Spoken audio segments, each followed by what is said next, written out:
This is the part in question that we're doing. This is the transmission mount.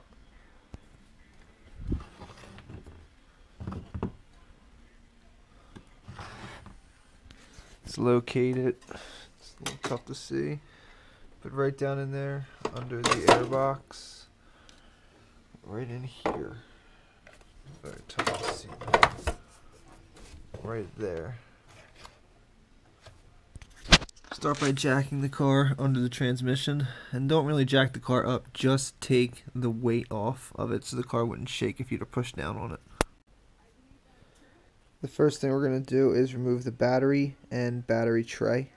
Now that we have the battery out, we're going to remove the battery tray next. It's held in by 1, 2, 3 bolts.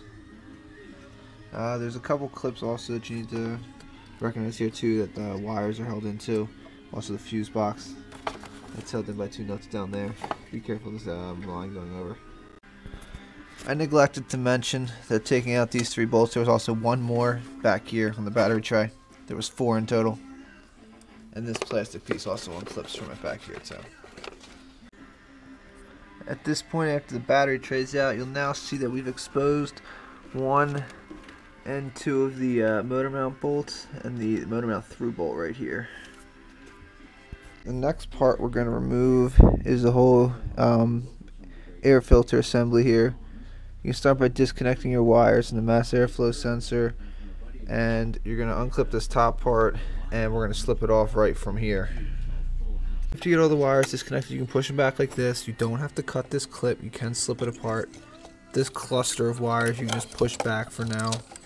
You know, take it and tuck it back. Use that and just tuck it back behind the brakes for now. Get it out of the way. If you undo the clips from the intake and slip it out from the hose, it'll look like this. All you have to do is undo this clip and then this piece will be ready to remove. Now that we've taken off the upper intake part, you can see we'll have this lower box here, the collector. This is the part we really need to remove to get down to the motor mount. 1, 2, and 3 bolts here. Okay, now that you've had the lower box removed, you'll have to take off this bracket and the through bolt to the actual mount here. Through bolt's easy. That won't be any issue. You just get your sockets on the side. These 2 bolts won't be any issue as well. What you'll notice is there's 2 lower bolts behind these tabs here on each side. Go ahead and have your wheels turned to the left. And if you notice, there's these plugs up here. See if I can get my light oriented nice. These plugs here, you have to pop this mud guard off and get behind these 2 and get those bolts out of there to loosen up the ones that were behind here. Once you get your mud guard kicked down and you get those caps out of the way, you'll be able to better see the 3 bolts that you have to remove.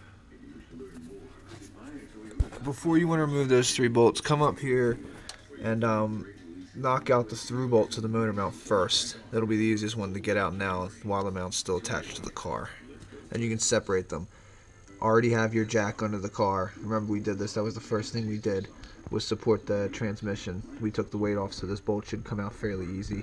If it does come out hard, you can try jacking the car up a little bit and pushing down on the body as you put a little bit more on the jack when you bring up the engine. Take out the through bolt. You're going to want to go ahead and remove this bracket here. There's 1, 2, 3 bolts up on top here, and then 3 that we have previously exposed down in there. After you have these 3 bolts out of the way up here, we're going to move down to the 3 bolts in here. Once you have the 3 bolts removed from down there, you can come up here with the bracket loose. You can see it's all loose as so, and hold this up. It'll be hard for me to do with one hand. Probably easier for you guys. Let's see if I can put this down somewhere you can see.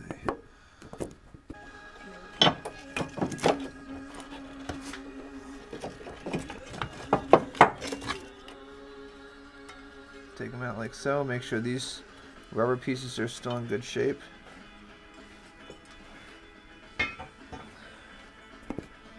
There's the bracket. Now that we have these brackets out of the way, that single bracket, you can remove these 4 bolts right here to take the mount out. Okay, after you get the 4 bolts removed, these are it. Be sure that you get the washers. There's 2 of them. There's a lock washer and a fender washer, a big flat washer on there. Get those 4 out of there. Get the mount out of there. You can see it's pretty cracked and crushed down, especially when we compare it to the new one. When you get a side-by-side comparison there, you can see the differences in it. Take your new mount, drop that in, make sure to bring it above so your other intersecting, there's little other parts under there, this one and here, make sure those are above and oriented in the same fashion you take it out, of course.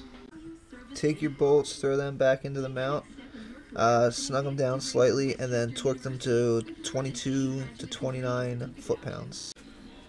Okay, the next thing you want to do is take your bracket, drop that back in there, line it up, and then you're going to want to throw the bolts in. There's 1, 2.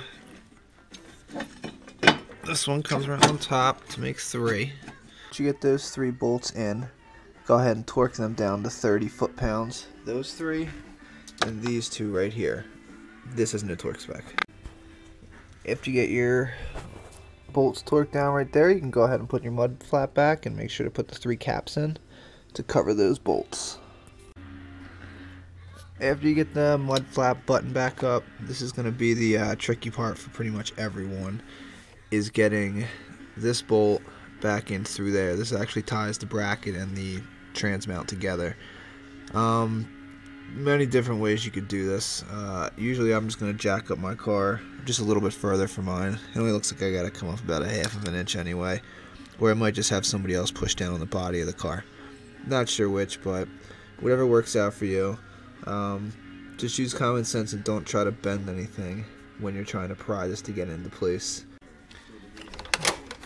After you get that bolt through, go ahead and torque that down to 50 foot-pounds. Okay, after you get that bolt torqued down, the next thing you want to do is install the other piece of your airbox here. Go ahead and clean the junk out first, obviously. You have that locked down in place. Go ahead and take your air filter and mass airflow upper assembly. This is what you get right here. If your air filter looks dirty like mine, go ahead and change it. And you're going to install this piece right up in here like that. Okay, once you get this on there, be sure to reattach to the line of throttle cable. Align the hose clamp here. Tighten that down. Run your cables and stuff back through this hose clamp here. And make all your appropriate connections back where they belong. After you get that all connected back appropriately, you're going to put your battery tray in.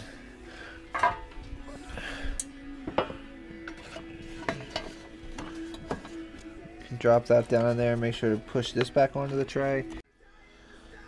After you get your tray locked down, make sure you clip your wires back in.